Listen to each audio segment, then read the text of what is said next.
அஸ்ஸலாமு அலைக்கும் வரஹ்மத்துல்லாஹி வபரகாத்துஹு. வணக்கம்.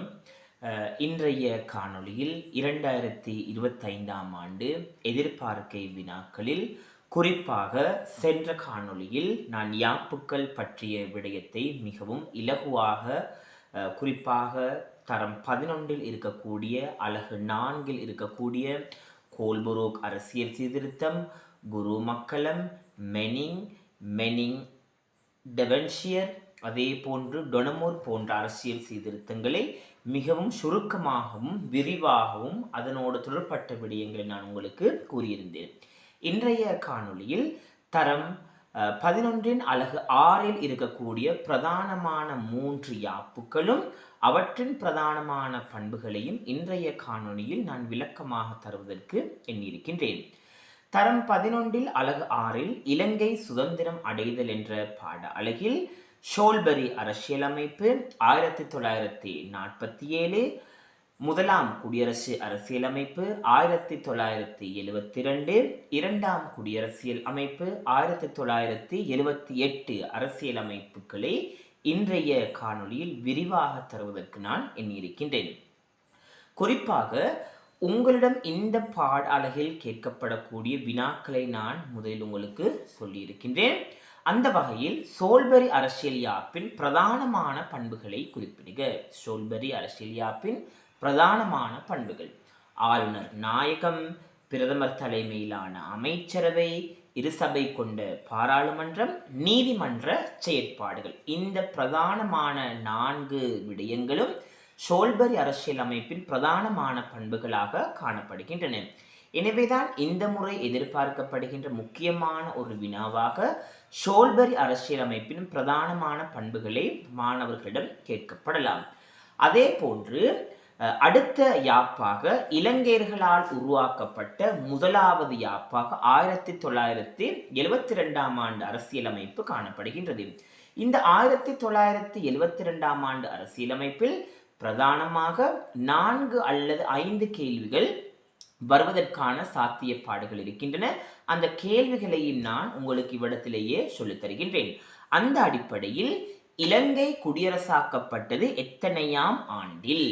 1972. இது உங்களுக்கு குருவினாக்கள் ஒரு கேள்வியாக வருவதற்கு சந்தர்ப்பம் இருக்கின்றது.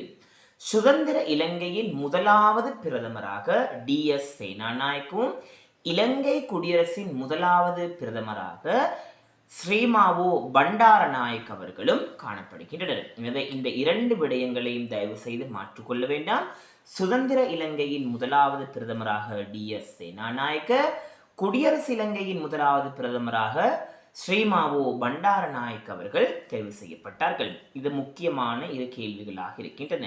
அடுத்த 1972ஆம் ஆண்டு யாப்புக்களில் முக்கியமான 2 வினாக்கள். இந்த வினாக்களை மிகவும் கவனமாக மாணவர்கள் செவிசாய்க்க வேண்டும். அந்த அடிப்படையில் 1972ஆம் ஆண்டு யாப்பின் அடிப்படையான பண்புகள். இந்த அடிப்படை என்ற சொல்லை மாணவர்கள் மிகவும் கவனமாக உச்சரிக்க வேண்டும். அடிப்படையான பண்புகள் என்று கேட்டென்றால் அன்பார்ந்த மாணவர்களே, லங்கா எனும் பெயர் ஸ்ரீலங்கா என்று மாற்றப்படுதல், இலங்கை குடியரசாக்கப்படுதல், பிரித்தானியாவிடம் இருந்த சகலவிதமான அரசியல் தொடர்புகளையும் முடிவுக்கு கொண்டு வருதல் போன்ற இந்த 3 முக்கியமான பண்புகளும் அடிப்படை பண்புகள் என்ற ஒரு அத்தியாயத்துக்குள் அடங்குகின்றன. அப்படி இல்லாவிட்டால் 1972ஆம் ஆண்டு யாப்பின் பிரதானமான பண்புகளை குறிப்பிடுக, சிறப்பியல்புகளை குறிப்பிடுக என்று குறிப்பிட்டால் நீங்கள் 72ஆம் ஆண்டு யாப்பில் காணப்படுகின்ற முக்கியமான பதவிகளாக ஜனாதிபதி பதவி, தேசிய அரசு பேரவை, நீதிமன்றம், பிரதமர் தலைமையிலான அமைச்சரவை போன்ற விடயங்கள் பிரதான பண்புகளாக காணப்படுகின்றன. எனவே இதன் ஆரம்பத்தில் நாங்கள் பார்த்த மாதிரி குரு மக்களம் அரசியல் யாப்பின் பிரதான பண்புகள், மெனிங் யாப்பு, டொனமூர் யாப்பு, ஷோல்பரி அரசியல் அமைப்பு, அதே போன்று 72ஆம் ஆண்டு அரசியல் அமைப்பின் பிரதானமான பண்புகளை நீங்கள் அந்த வரிசை கிரகமாக நீங்கள் மனனமிட்டுக் கொள்ள வேண்டும்.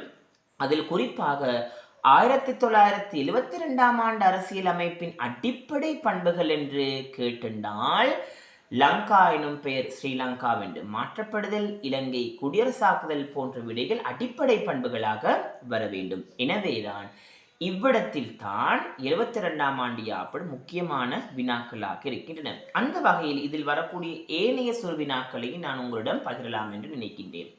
இலங்கையின் முதலாவது ஜனாதிபதி திரு வில்லியம் கொப்பல்லா.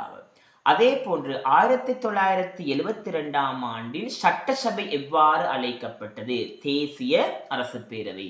அப்படியானால் 1931ஆம் ஆண்டு சட்டசபை அரசு கழகம், 1947ஆம் ஆண்டு சட்டசபை இரு சபை கொண்ட பாராளுமன்றம், 1972ஆம் ஆண்டு அரசியல் அமைப்பு தேசிய அரசு பேரவை என்று அழைக்கப்படுகின்றது.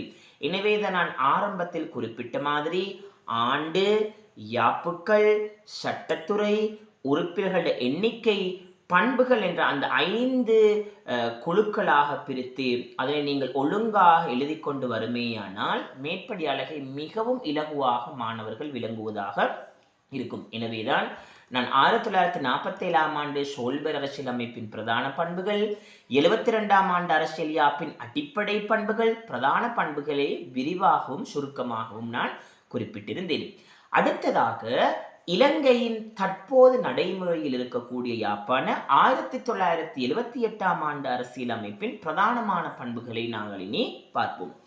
1978ஆம் ஆண்டு அரசியல் அமைப்பின் பிரதானமான பண்புகள் என்று கேட்டென்றால் நிறைவேற்று அதிகாரம் கொண்ட ஜனாதிபதி, பாராளுமன்றம், பிரதமர், நீதிமன்றம், பொதுஜன அபிப்பிராயம், விகிதாசார தேர்தல் முறை, ஜனாதிபதி தேர்தல் போன்ற முக்கியமான சிறப்பம்சங்களை 78ஆம் ஆண்டு அரசியல் அமைப்பில் குறிப்பிடலாம். எனவேதான் இந்த முறை ஒரு வினாவாக வருமாக இருந்தால் 1978ஆம் ஆண்டு அரசியல் அமைப்பின் பிரதானமான பண்புகளை குறிப்பிட்டு 2 விளக்குக. அப்படியானால் நிறைவேற்று அதிகாரம் கொண்ட ஜனாதிபதியின் அதிகாரங்களை எமக்கு 3ஆக வகைப்படுத்தப்படலாம்.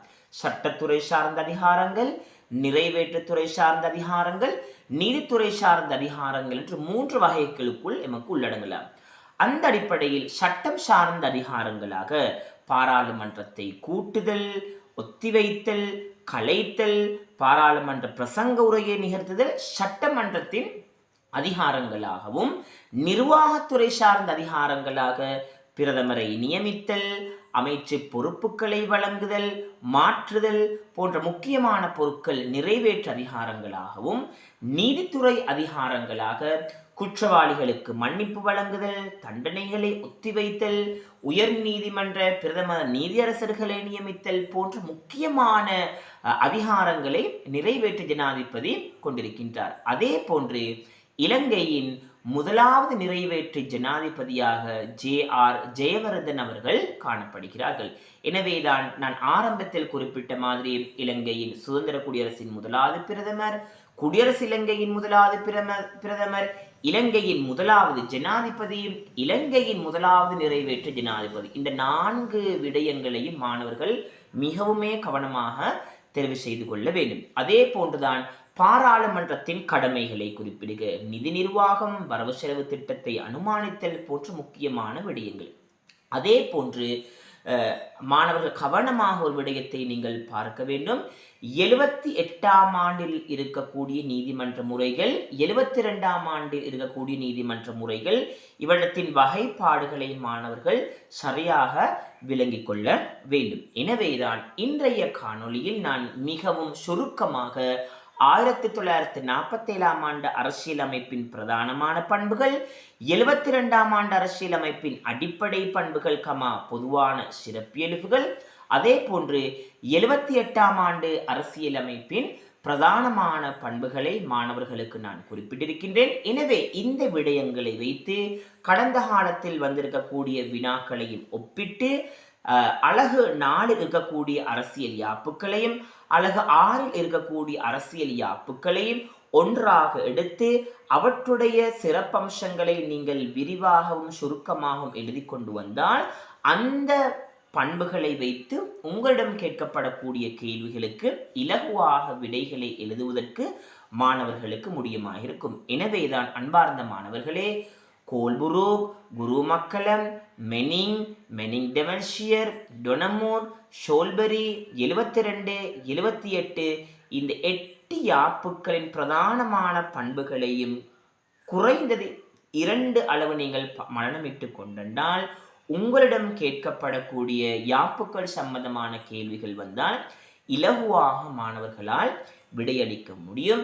எனவேதான் எனது அடுத்த காணொளியில் சுதந்திரத்தின் பின்னரான இலங்கையின் அபிவிருத்தி செயற்பாடுகள் என்ற தலைப்பில் விவசாயம், கல்வி, சுகாதாரம், சமூக நலன்புரி நடவடிக்கைகள், ஏனைய நடவடிக்கைகள் இந்த பிரதானமான 5 தலைப்புகளையும் மாணவர்களுடன் பகிர்ந்து கொள்கின்றேன். எனவேதான் நான் குறிப்பிட்டதை போன்று இந்த மேற்படி யாப்புக்களை மிகவும் கவனமாக படித்துவிட்டு தேவையான சிக்கல்கள் வரும் பட்சத்தில் கட்டாயமாக நீங்கள் கொமெண்டில் உங்களுடைய பதிவுகளை இட நான் அந்த கொமெண்டில் உள்ள பதிவுகளை பார்த்து மாணவர்களுக்கு மேலதிக விடயங்களை தருவதற்கு நான் தயாராக இருக்கின்றேன். எனவே இந்த வீடியோக்களில் கட்டாயமாக உங்கள் ஏனைய மாணவர்களுக்கு நீங்கள் ஷேர் பண்ணுங்கள். எனவே இந்த பாடப்பகுதிகளிலிருந்து நிச்சயமாக உங்களிடம் கேள்விகள் வரலாம்.